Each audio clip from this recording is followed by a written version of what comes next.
Bismillahirrahmanirrahim. Assalamu alaikum guys. This is your host Alisa Shiraz and you are watching Literary Birds.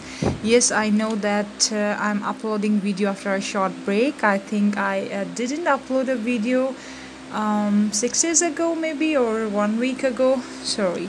So let's start. I'm going to discuss the past year paper of novels. So without any delay, let's start. There is a question from Heart of Darkness, the question number 1 from 2018. Why does Marlowe describe Kurtz as a universal genius? ठीक है, कुर्ट्स को universal genius क्यों कहा गया, Marlowe ने उसको क्यों ऐसे कहा?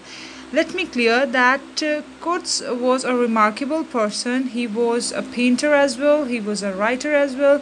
तो उसके अंदर जो क्वालिटीज़ थी, ठीक है, ऑल्दो वो एक यानी क्या कहेंगे कि वो जो था उनके साथ गलत कर रहा था, अफ्रीकन्स के साथ, उनके साथ यानी अच्छा नहीं कर रहा था, वो समझ ले कि बेवफाई कर रहा था, उनके अंदर ही रहकर यानी किसी का कहते हैं नमक खाकर नमक हरामी करना, तो ये उसने यानी उसका ये किरदार था। लेकिन उसके बावजूद उसने यूनिवर्सल जीनियस उससे इसलिए कहा क्योंकि वो जिस काम के लिए उसको भेजा गया था वो उस काम को बड़े अच्छे से निभा रहा था, अगर उस तरह देखा जाए तो, ठीक है। वो अपने हिसाब से अपने लोगों के साथ लॉयल था और उसके अंदर कुछ अच्छी क्वालिटीज़ थी, उसको मैनेज बहुत अच्छे तरीके से करना आता था, वो एक पेंटर भी था, राइटर भी था, उसकी जो क्वालिटीज़ थी उसकी वजह से उसने यूनिवर्सल जीनियस कहा। अगर आपको लेंथी क्वेश्चंस चाहिए तो there are so many authentic websites available on the Google. You can search out grade saver, you can search eNotes, you can search Moop for the reference to the context. It is unbelievable, it is remarkable website. Or I forgot there are so many websites over there.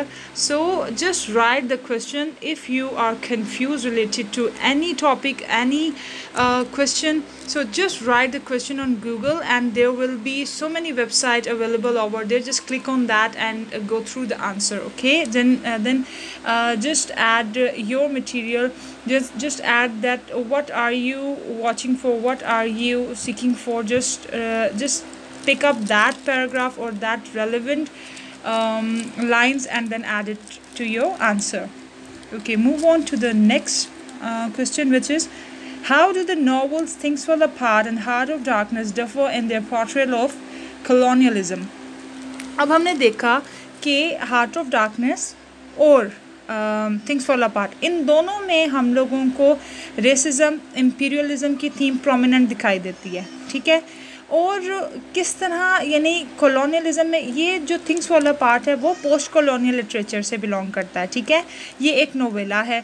और heart of darkness क्या है? Heart of darkness को मैं कहूँगी darkness of heart, इसको opposite देखो तो क्या बनेगा? डार्कनेस ऑफ हार्ट, क्योंकि उसने आपको दिखाया है कि किस तरह जब मैले हो जाते हैं।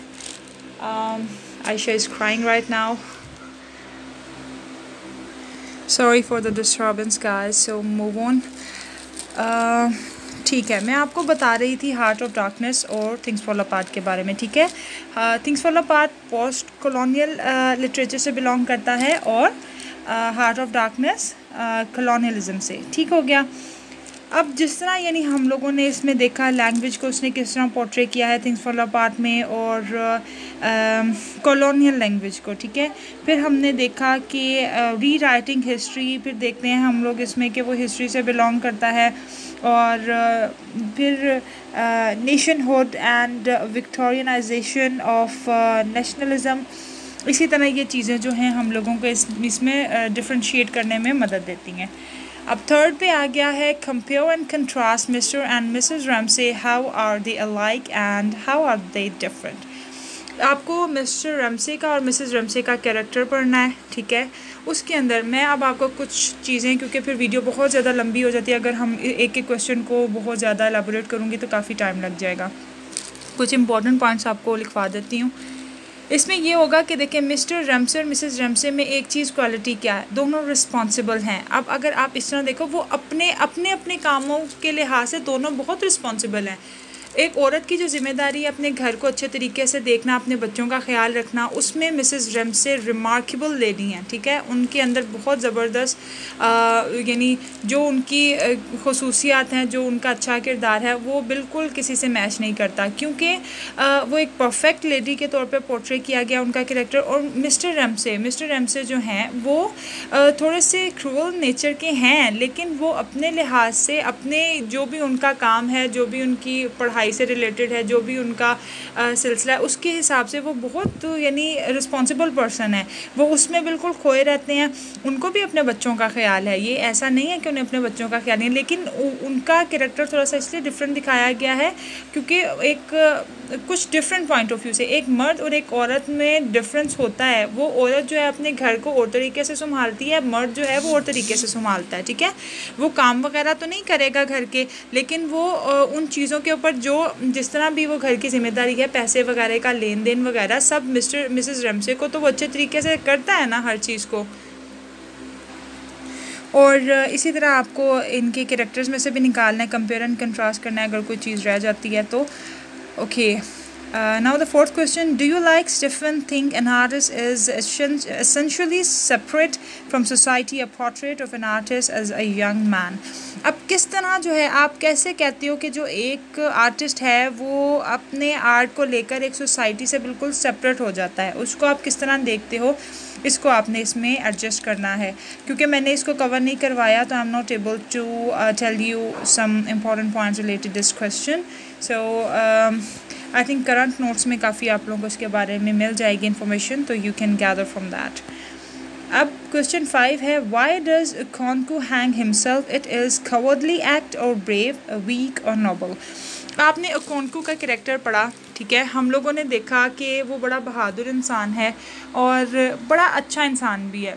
जिस तरह अब नॉवल का स्टार्ट होता है तो हम देखते हैं कि वो अपने बाप को कंडेम कर रहा होता है कि भाई आप क्यों फ्लूट बजाते रहते हो हर टाइम, आप यानी वेस्टेज ऑफ टाइम है, कोई आपके पास ऐसा ढंग का काम नहीं है कि आप करो, आप हर टाइम ये फ्लूट बजाते रहते हो, प्ले करते रहते हो।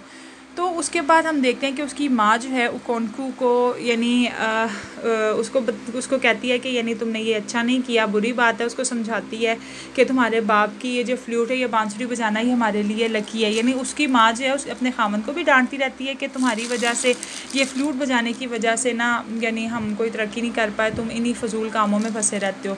ओकोंकू माँ की बात मानता है। माँ उसको कहती है कि अपने बाप के सामने बैठो, माफ़ी मांगो। वो बड़े अदब यानी एक अदब वाले तरीके से उसके अपने बाप के सामने झुकता है, हाथ को पीछे बांधता है और उससे सॉरी करता है, ठीक है।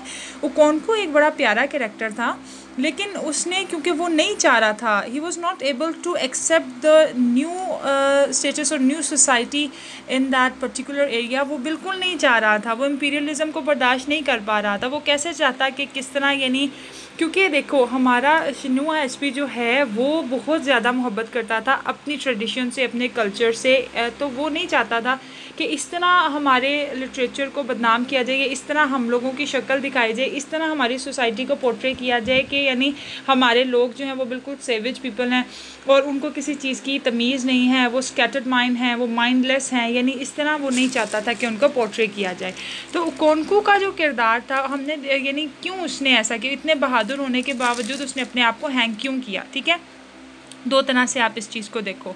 एक तो ये कि वो बिल्कुल नहीं चाहता, उसने दूसरों के हाथ में पपेट बनने की बजाय अपने आप का फ़ैसला खुद कर लिया। वो नहीं चाहता था कि दूसरे उसको यानी जो डोमिनेंट पावर्स थी, जो इम्पीरियल कल्चर था, उसके अकॉर्डिंगली उसको काम करना पड़े या वो उनके इशारों पे चले, ठीक है। तो उसने अपने आप को खुद बेहतर यानी उसने इस चीज़ को बेहतर समझा कि वो खुद सुसाइड कर ले, ना कि वो उनसे यानी वो उसके ऊपर जुल्म ज़्यादती करें या वो उसको किसी चीज़ पर उकसाएं, ठीक है। आगे है 6 why is things fall apart a post colonial novel? Post colonial novel ये भी आप सर्च करो गूगल पे अगर, तो ये इसमें नहीं है, ठीक है। फिर आपने देखना है कि पोस्ट कॉलोनियल लिटरेचर की जो भी कैरेक्टरिस्टिक्स हैं वो कैसे थिंग्स फॉल अपार्ट के ऊपर डोमिनेंट आती हैं, किस तरह थिंग्स फॉल अपार्ट जो है वो पोस्ट कॉलोनियल लिटरेचर को ओवरकम करता है। इसी तरह वो पॉइंट्स आपको गैदर करने हैं और लिख देने हैं। और ये जिस तरह पहला क्वेश्चन था कि क्या डिफरेंस है हार्ट ऑफ डार्कनेस में थिंग्स फॉल अपार्ट में, वो भी आप इसमें एडजस्ट कर सकते हो।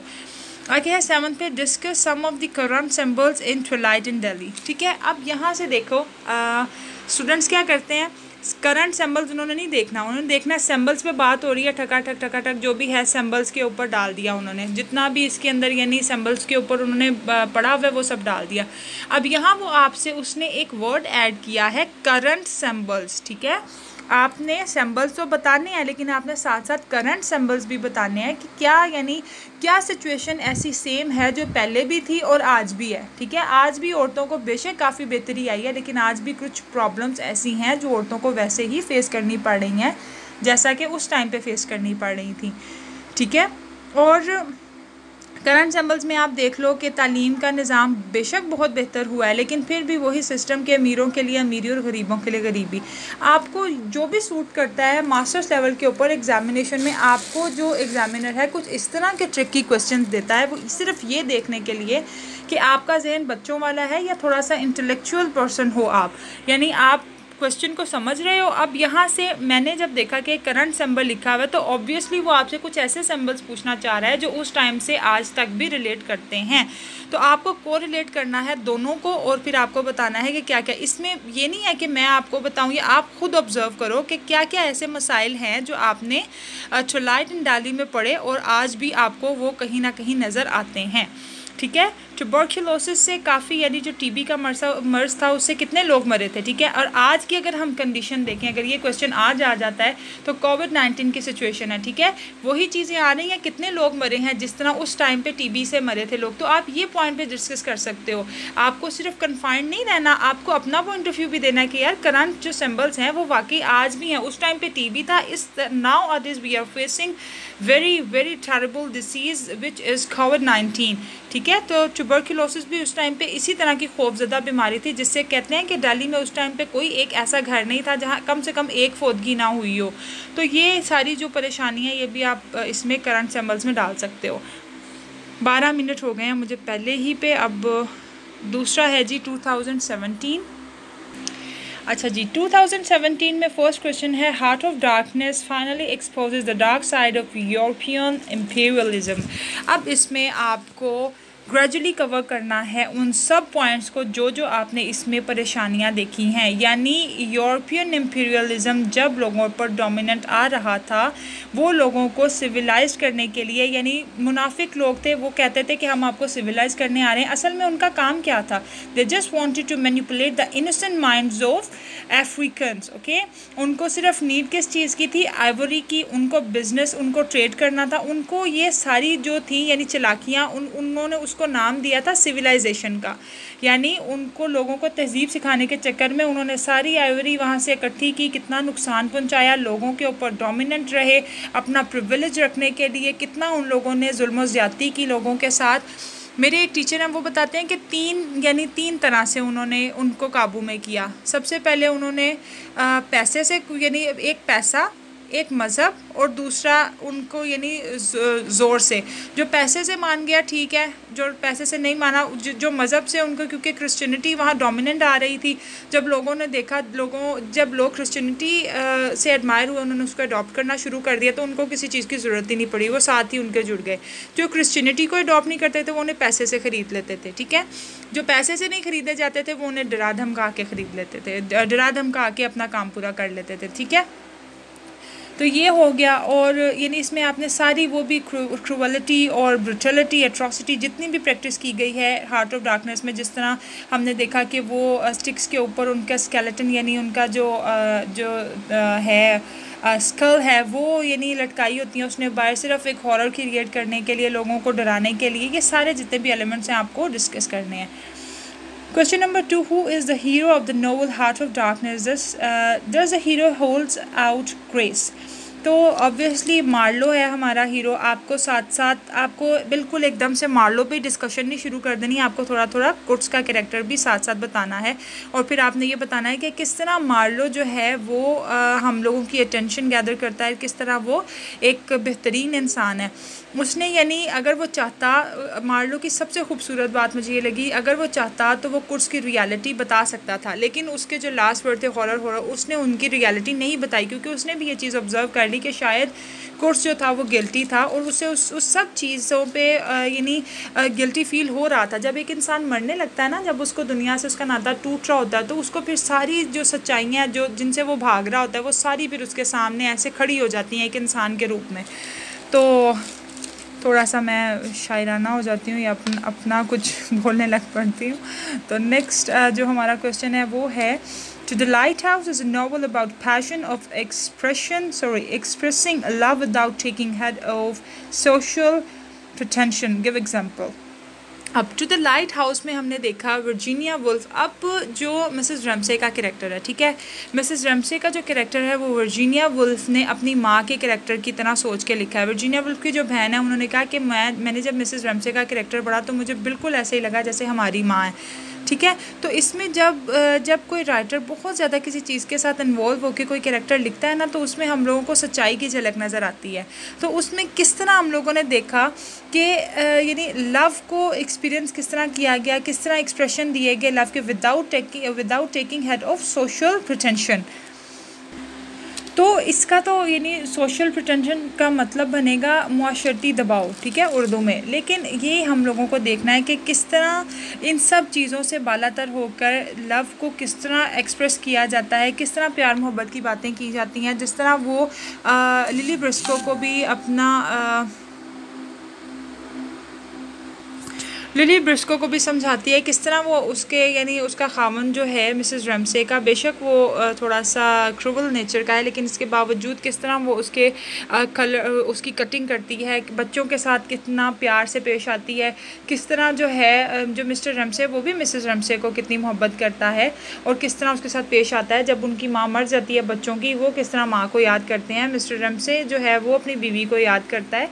तो ये जितने भी यानी कुछ ऐसे मोमेंट्स आए हैं जिन्होंने दिखाया है कि इंसान किस तरह सोसाइटी से बालातर होकर इन सब परेशानियों को साइड पर रखकर अपने यानी लव को एक्सपीरियंस करता है, या किस तरह एक लव का जो पैशन है वो क्रिएट होता है कि इंसान के अंदर किसी लालच से बालातर। अब जिस तरह लिली ब्रिस्को है, ठीक है, उसको कोई लालच नहीं है किसी भी चीज़ की। अगर उसको चाहिए तो अच्छा रिश्ता मिल सकता है, वो अमीरी को यानी ऊपर देखकर अपने जो शौक़ हैं उनको पीछे हट सकती है, लेकिन वो अपने स्टेटस को ज़्यादा तवज्जो देती है। वो एक आज़ाद ज़िंदगी गुजारना चाहती है। वो नहीं चाहती कि जिस तरह मिसेस रैम्से बाउंड थी या उनकी कुछ बाउंड्रीज़ थी, वो अपने लिहाज से जीना चाहती है। तो जब हम मुआशरे के दबाव से हट कर अपने लव को डोमिनेंट रखते हैं, उसको अहमियत देते हैं, उसके साथ यानी चलना चाहते हैं, तो वो सारी जो भी टू द लाइट हाउस में आपने ये सारी चीज़ें जो देखी हैं उस पर एलाबोरेट करना है। आगे है, a portrait of an artist as a young man in novel about rites of passage. Comment, as I already told you I didn't cover this novel, but ये वो कह रहा है कि a portrait of an artist as a young man is novel about rites of passage, ठीक है। इसके जो भी अगर आपने करंट नोट्स में पढ़ा है तो इसी तरह आप लिख दो, क्योंकि मैंने ये बिल्कुल नहीं पढ़ा, तो I am not able to tell you some information regarding this particular novel और question. Move on to the next question. Things Fall Apart is a story of the conflict separating nature and civilization, ठीक है। अच्छा जी, civilisation मैं कहूँगी so called civilisation. क्यों? क्योंकि उन्होंने civilisation के नाम पर इनके साथ धोखा किया। किस तरह इनको यानी एम्पीरियलिज्म और रेसिज्म का देखा हमने थीम को इसमें प्रोमिनेंट आते हुए, किस तरह हमने जुल्म और ज़्यादती को देखा, किस तरह हमने परेशानियों को देखा कि किस तरह एक सोसाइटी एक कल्चर को बर्बाद कर दिया गया सिर्फ सिविलाइजेशन के नाम पर, ठीक है। सेपरेटिंग नेचर में आप ये देखोगे how they were close to nature and they were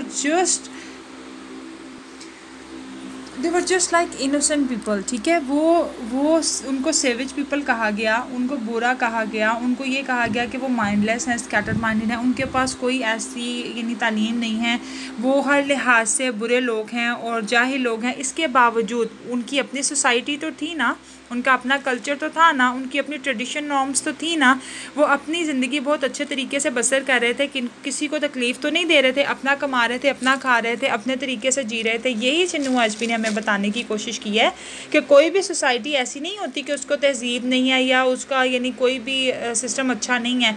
उनको सिविलाइज बनाने की कोशिश जो आप लोगों ने की, जिसकी आड़ में आप लोगों ने इतने गलत यानी सिलसिले किए, धोखेबाजी की, तो वो अपने आप में एक मुकम्मल सोसाइटी थी, उनका अपना मज़हब था, उनका अपना कल्चर था, हर तरीके से वो चल रहे थे। तो आपका ये जो सिविलाइज करने का उनको सिलसिला था ना, वो कोई इतना यानी मायने नहीं रखता, उसने इस चीज़ को नापसंद किया। ठीक है, तो नेचर के जो एलिमेंट हम लोगों को उसमें देखने को मिले, देखो जो याम की जो फील्ड थी, ठीक है, उनके मियाँ बीवी जो थे वो खेतों में काम करते थे।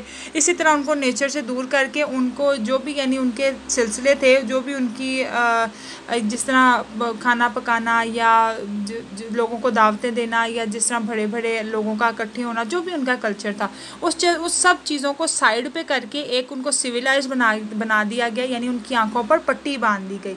तो ये सब चीज़ें आपको इसमें डिस्कस करनी है कि किस तरह हम लोगों ने कन्फ्लिक्ट देखा जब वो नेचर से जुड़े हुए थे, जब वो अपने तरीके से जी रहे थे तब वो कितने खुश थे, और जब उनको सिविलाइज कर दिया गया तो तब उनको किस तरह पागल बनाया गया। आगे देखते हैं। Things fall apart is novel about operation and emancipation of African women. अब वो कहता है कि थिंग्स फॉल अपार्ट जो नोवेल है, किस तरह जुल्म ज़्यादती और यानी औरतों के ऊपर औरतों को यानी आज़ादी देना और उनकी रिहाई, और यानी उनका जो है जब क्रिश्चियनिटी आई थी तो उनको औरतों को थोड़ा सा आज़ादी मिल गई थी ना, उनको भी पढ़ने लिखने की इजाज़त मिल गई थी और उनको भी थोड़ा सा डोमिनेट आ गई थी। लेकिन मेरे अकॉर्डिंग टू मी, जब हम थिंग्स फॉल अपार्ट पढ़ते हैं या उसकी कोई मूवी देखते हैं कुछ भी, तो आप वहाँ देखोगे कि औरत को इज़्ज़त दी जाती थी। औरत अपने मर्द के शाना बशाना खड़े होकर फील्ड में भी काम करती थी, उनके बच्चों का ध्यान रखती थी, बड़े अच्छे तरीके से अपनी जिम्मेदारियां निभा रही थी। ठीक है, तो इसमें आप ये जुल्म ज़्यादती का आंसर मुझे तो बहुत थोड़ा नज़र आया, कैसे कि वो भी यानी औरतों के ऊपर रिस्पॉन्सिबिलिटीज़ ज़्यादा थी।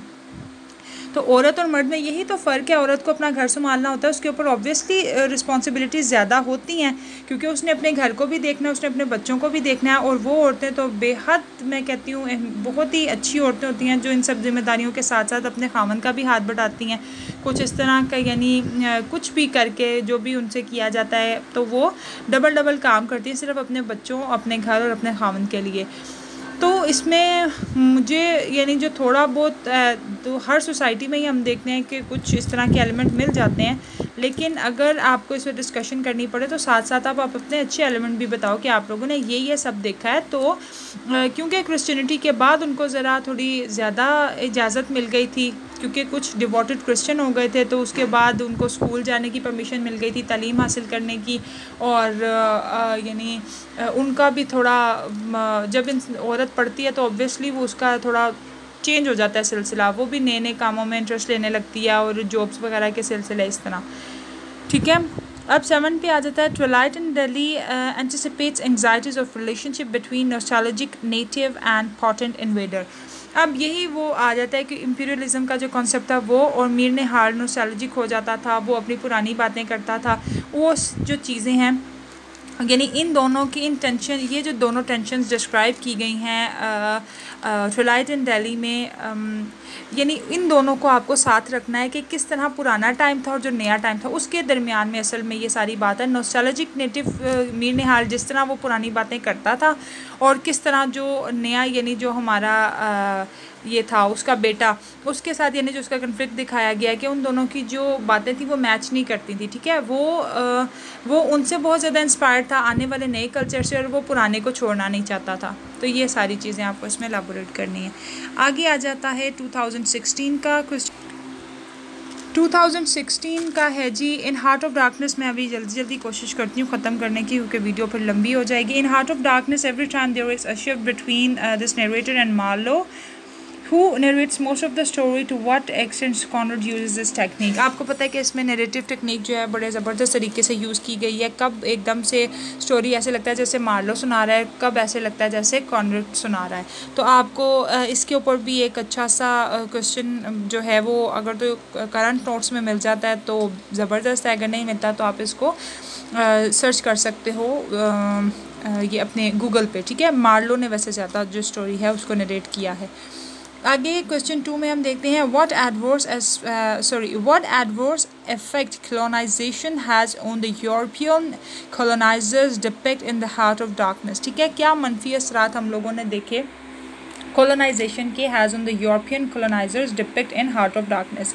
ये भी तकरीबन देखें कुछ क्वेश्चंस ऐसे होते हैं जो आपको मॉडिफाई करके कुछ डिफरेंट जो हैं कीवर्ड्स जो होते हैं आपको उनको समझना होता है। ये हम लोगों ने अभी पीछे डिस्कस किया है कि किस तरह यानी कॉलोनाइजेशन जो थी उसको और इम्पीरियलिज्म के थ्रू और किस तरह यानी डिवीजन करके किस तरह डिवाइड करके यूरोपियन कल्चर को जो था वो डोमिनेट करवाया गया था और उसके क्या मनफी असरात थे। अच्छा जी, थर्ड पे देखते हैं how do man and women in the novel respond to the gender roles that they perceive or that are imposed upon them in to the light house.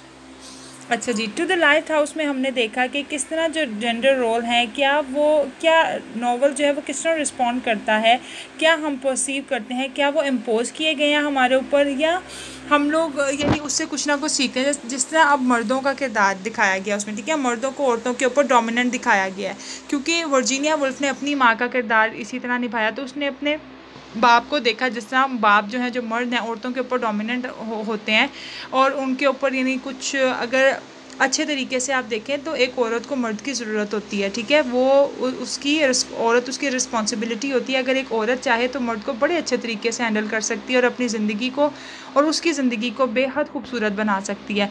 लेकिन अगर वही औरत जो है जब ज़िद में आ जाती है और फजूल किस्म की डिमांड्स करती है एक मर्द से तो फिर रिश्ता जो है वो ख़राब हो जाता है। इसी तरह वो आपसे ये पूछ रहा है कि किस तरह जो है how do man and women in the novel respond to the gender roles that they perceive or they are imposed upon them. किस तरह वो एक दूसरे के साथ मिलते हैं यानी किस तरह उनका आपस में मेल जोल है, किस तरह क्या ऐसे एलिमेंट है जिस तरह हम लोगों को लगता है कि जैसे इम्पोज कर दिया गया हो। अब कोई यानी किरदार कुछ कैरेक्टरिस्टिक्स हमें अच्छे दिखाई देते हैं, किसी कैरेक्टर में कुछ बुरे दिखाई देते हैं। अब जो मिस्टर रमसे है, ठीक है, वो अपने कितना अच्छा इंसान है, लोगों को भी दावतें करता है, ऑब्वियसली पैसे तो उसी के खर्च होते हैं। बेशक मिसेस रमसे हर लिहाज से परफेक्ट तरीके से उसको अपने घर को चला रही हैं, लेकिन जो पैसे देने वाला इंसान है वो तो मिस्टर रमसे है ना। अगर वो नहीं देगा तो फिर कैसे सारे सिलसिले होंगे। वो अपने बच्चों की भी रिस्पॉन्सिबिलिटीज़ पूरे अच्छे तरीके से निभा रहा है, वो बीवी को भी अच्छे तरीके से निभा रहा है। अब हर चीज़ परफेक्ट तो नहीं होती ना, तो आप इसी में से एलिमेंट्स ढूंढ के इसके अंदर एडजस्ट करोगे।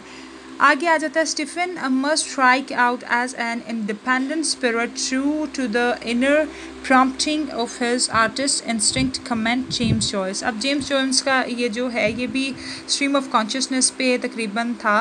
मैंने इसको पढ़ा तो नहीं है लेकिन कुछ सुना हुआ था, तो मैंने आपको ये पहले भी बताया that I didn't cover this particular novel. तो ये इसके बारे में मैं कुछ ज़्यादा नहीं बता सकती आपको। In part 5 and part Things Fall Apart is a response to a large tradition of European literature in which African are depicted as primitive and mindless savage। ये जो दो क्वेश्चन हैं बिल्कुल एक ही बात उसने इसमें पूछी है, मैं दूसरा भी साथ ही पढ़ देती हूँ। Things Fall Apart attempts to repair some of the damage done by early European depiction of Africans।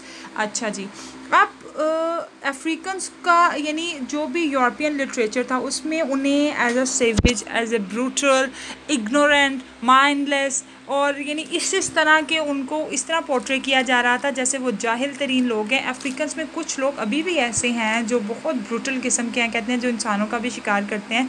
अभी तक उन तक तालीम नहीं पहुंची, ठीक है, लेकिन इसमें भी कोई शक नहीं है कि वो भी बहुत अच्छे लोग होते हैं। अगर आपका कभी उनके साथ मिलना जुलना हो तो आपको पता लगेगा, बड़े इनोसेंट से होते हैं वो भी, बस वो थोड़े से स्ट्रिक्ट हैं अपने कल्चर को लेकर, यानी उससे वो बाहर नहीं निकलना चाहते। अब तो ज़माना बहुत ज़्यादा जो है एडवांस हो गया, बहुत लोग पढ़े लिखे हैं और बड़े अच्छे तरीके से उनको भी इज़्ज़त दी जा रही है।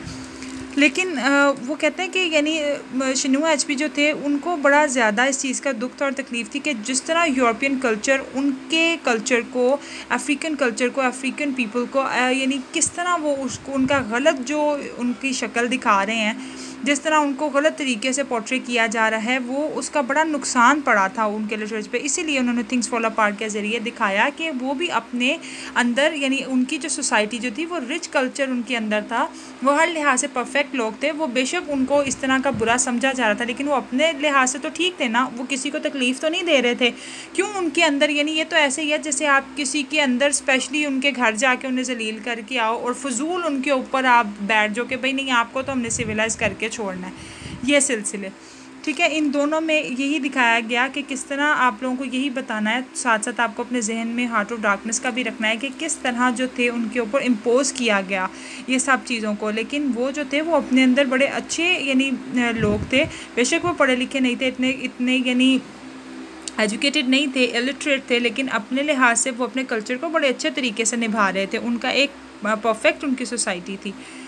आगे सॉरी एक लास्ट क्वेश्चन रह गया है। In twilight in Delhi the author paints a very balanced picture of the joys and sorrow of the people of Delhi. Elaborate. अब हमने यानी सबसे दुखी बात जो ट्यूबरक्लोसिस से काफ़ी मौतें हुई, उनके ऊपर अमवात हुई, सॉरी अमवात हुई, उसके ऊपर भी बात हुई। ठीक है। फिर उन्होंने हमें बताया कि किस तरह यानी परेशानियां लोगों ने फ़ेस की। फिर दूसरी तरफ हम लोगों ने देखा कि जिस तरह शादी की जो रस्में निभाई जा रही हैं, औरतों को सारी यानी सारी रिस्पॉन्सिबिलिटीज़ औरतों के ऊपर हैं। डिफरेंट रिस्पॉन्सिबिलिटीज़ होती हैं ना, मर्दों का काम होता है, औरतों का काम दूसरा होता है, मर्दों का काम दूसरा होता है। तो किस तरह उसने दिखाया, बड़ा प्यारी प्यारी बातें आपने इसमें देखी कि चारपाइयों पर सोना और यानी कुछ ट्रेडिशनल कपड़े हैं वो पहन के, ऊपर से क्या कहेंगे उसको, जिस तरह धोती वगैरह होती है वो पहन के लोग सोते थे। और कबूतरबाजी और पतंगे उड़ाना, मोतिये के फूल, उनकी खुशबू, ठूठियों में दूध यानी खीर और दूध, इस तरह की उसने बड़ी खूबसूरत। फिर उसने जामिया मस्जिद की बात की, उसने फिर उन यानी जितने भी जो ऐसे एलिमेंट जिनसे आपको दुख पहुंचा उनके बारे में आपको बताना है। और एक ऐसा सिलसिला उसने ब्लेंड पिक्चर बताई है ना, दुख की भी और खुशी की भी, ठीक है, लाफ्टर और टीयर्स की भी, तो आपको ये सबको एलाबोरेट करना है। अच्छा जी, आगे आ जाता है। ये नावल की वीडियो हमारी ज़्यादा लंबी हो गई है। ये अब आ गया है 2015 का, 2016 का कवर हो गया है। 2015 अच्छा जी, 2015 का फर्स्ट क्वेश्चन है, Conrad uses the technique of impressionism and heart of darkness exemplify. ठीक है, हार्ट ऑफ डार्कनेस, ये देखें इम्प्रेशनिज्म क्या है। ठीक है, अगर तो आपको नहीं पता आप जाके गूगल पे भी सर्च आउट कर सकते हो, मैंने आपके लिए कुछ लिखा था, I will share with you. Style or movement in painting originating in France in 1860, characterized by a concern with depicting the visual impression of the movement, especially in terms of the shifting effect of light and color.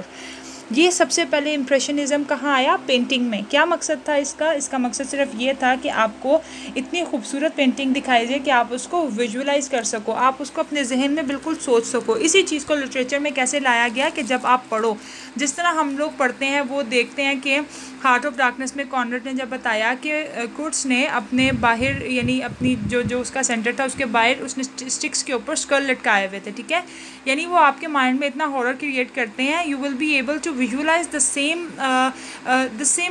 Activity which was done by the courts. आप उसको बिल्कुल यानी एकदम से आप उसे visualise कर सकते हो उस पूरे सीन को कि किस तरह उसने वो जो थी उनकी जो उनके स्कल थे यानी उनकी जो खोपड़ियाँ थी वो लटकाई हुई थी। ठीक है, तो इसको कहते हैं इम्प्रेशनिज्म। किस तरह की यानी बिल्कुल जो रिवर का आना जाना, किस तरह उसने बड़े खूबसूरत तरीके से इम्प्रेशनिज्म का जो कॉन्सेप्ट है उसको, टेक्निक है उसको यूज़ किया है।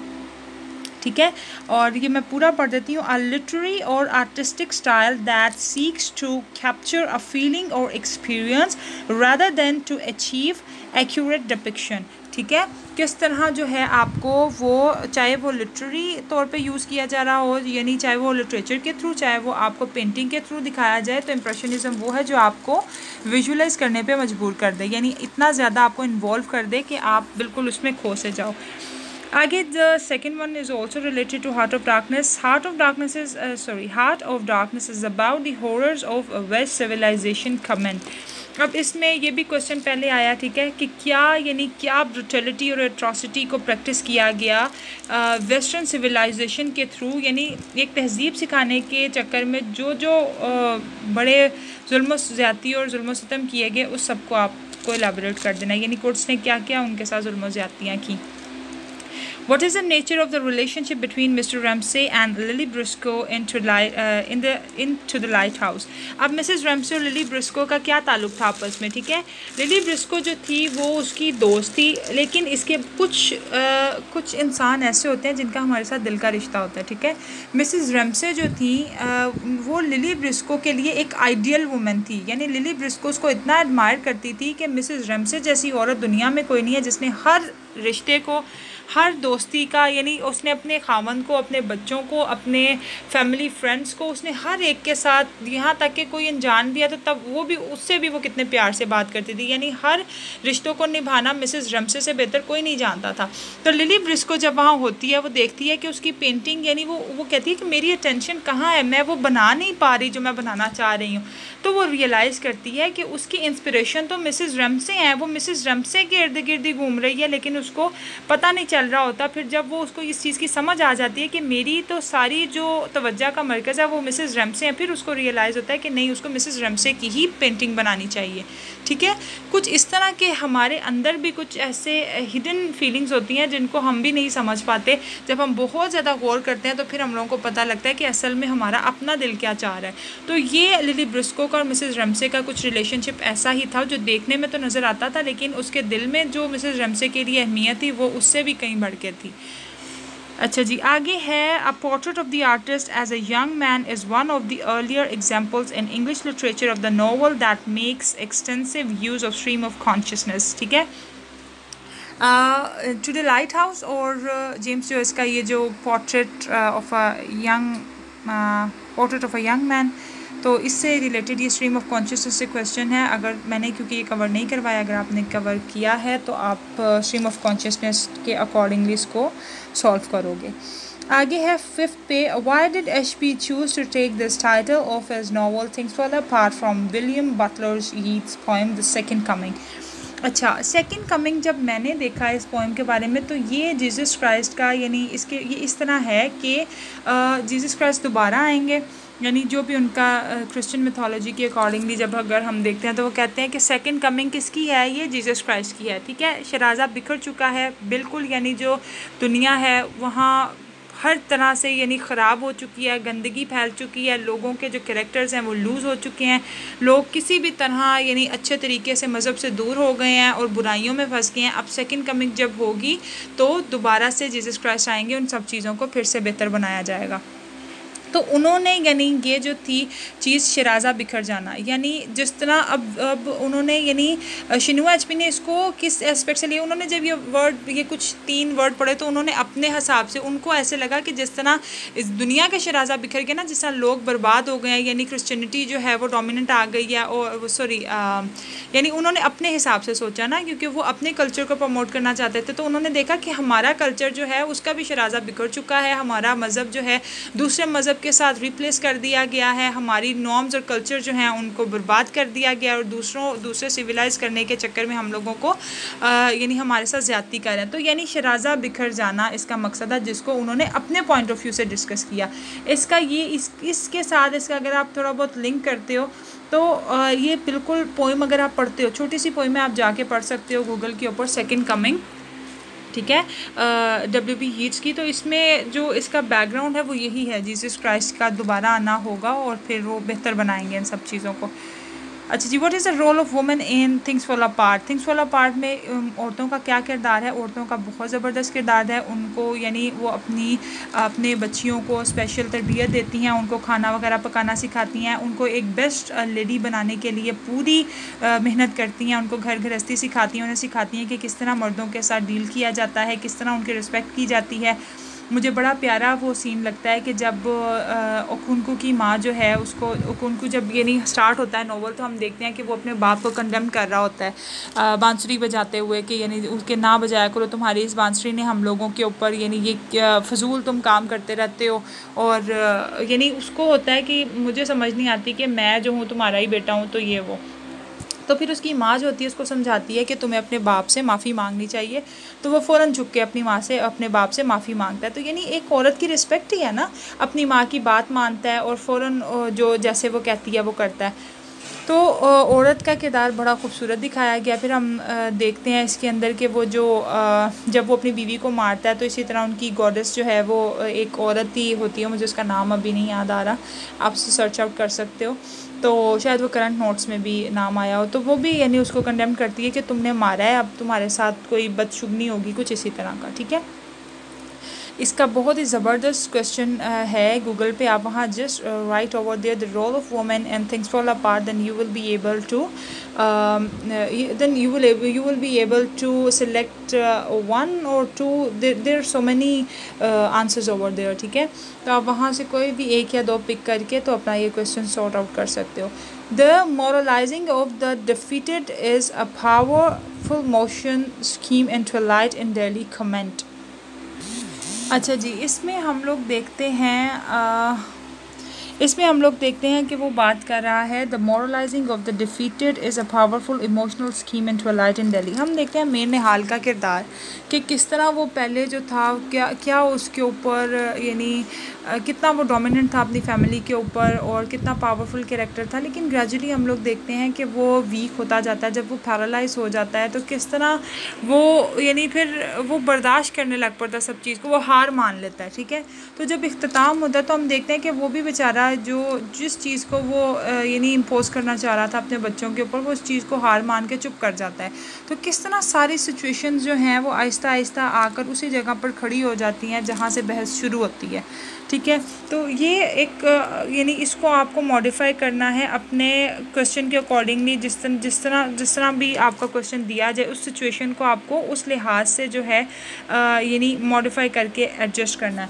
अब वो कहता है कि defeated is a powerful emotional scheme in twilight in Delhi. जिस तरह वो नॉस्टैल्जिक हो जाता है, ठीक है, इमोशंस उसमें दिखाए गए हैं, उसके अकॉर्डिंगली आपको इस क्वेश्चन को सॉल्व करना है कि किस तरह जो था मीर निहाल यानी शुरू हुआ और किस तरह उसका एंड हुआ और किस तरह उसने हार मानी, और एक जो शिकस्त है अखलाकियात की वो किस तरह इस क्वेश्चन में हम लोगों को पूरे नावल के थ्रू नज़र आती है, वो इसको आप में सॉल्व करना है। अच्छा जी, अब ये लास्ट है 2019 का। Discuss the importance of the Congo river in the narrative whereas Marlow travel primarily by boat and seldom on land.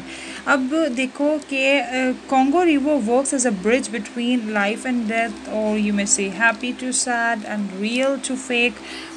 ये जो कॉन्गो रिवर है, ठीक है, ये बड़ा इसका किरदार है, मुझे तो लगता है जैसे एज अ कैरेक्टर है, क्योंकि इसके थ्रू गुजर के ही वो उसको पता लगता है ना, यानी सफ़र के दौरान, और फिर मार्लो को कोर्स की हकीकत का पता चलता है। तो कॉन्गो रिवर ने किस तरह सारी चीज़ों यानी इससे गुजर के आगे तक पहुंचता है ना वो, तो वो इसका क्या किरदार है। जिस तरह उनका शुरू का कैरेक्टर जिस तरह है सेंटर, फिर मिड वाला, फिर सेंटर, जिस सारा यानी जो 3 सेंटर दिखाए गए हैं उससे रिलेटेड उसके इर्द गिर्द आपको ये सारी डिस्कशन करनी है। आगे आ जाता है मार्लो कॉन्स्टेंटली यूजेस वैग and offer redundant phrases like unspeakable secrets and inconceivable mystery. Why does Marlowe use vague and inconclusive language so frequently?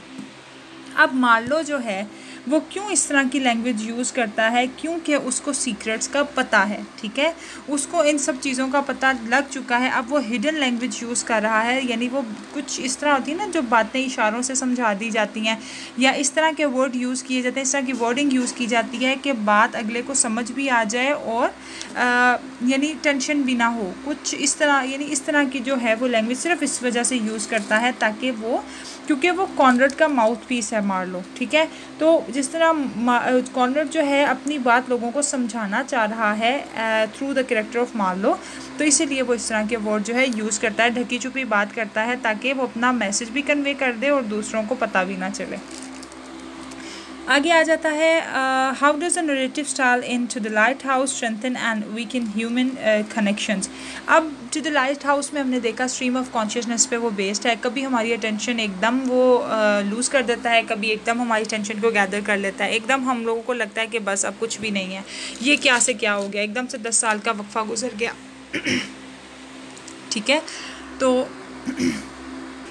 तो इसी तरह आपको जो तीनों इसके पार्ट्स हैं उसके ऊपर थोड़ी थोड़ी डिस्कशन करनी है और बताना है कि किस तरह उसका नैरेटिव स्टाइल जो था टू द लाइट हाउस में स्ट्रीम ऑफ कॉन्शियसनेस को उसने बहुत ज़बरदस्त तरीके से यूज़ किया, और किस तरह हम लोगों की उसने ह्यूमन वीकनेस को और स्ट्रेंथ को दिखाया, और किस तरह उसके नैरेटिव टेक्निक ने हमें जोड़े रखा उसके साथ। अब है चौथा question, what is the significance of the title of portrait. ये आपको पता है, मैंने नहीं कवर करवाया। आगे चलते हैं, how does Okonkwo achieve greatness as defined by his culture.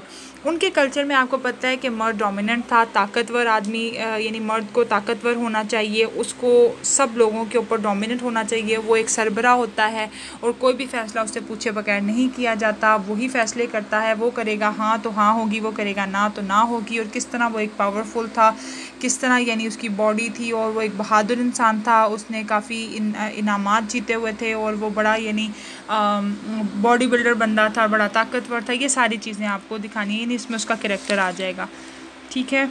और आगे है, what is the place of women in the Igbo society? This is the most prominent or important question according to past year papers.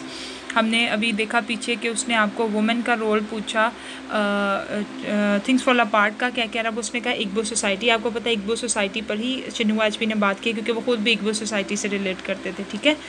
आगे आ जाता है, twilight in Delhi is a novel about colonial arrival in India and it's consequent tensions, ठीक है। Imperialism पे हम लोगों ने बात करनी कि किस तरह जो नया कल्चर था वो इम्पोज किया गया और ये जिस तरह भी यानी ट्विलाइट इन दिल्ली में हम लोग देखते हैं कॉलोनियल अराइवल जब आया और जो थी परेशानियां फेस करनी पड़ी, एक नया सिस्टम इंट्रोड्यूस करवाया गया, सब कुछ उसमें आपको अच्छे से एलेबोरेट कर देना है।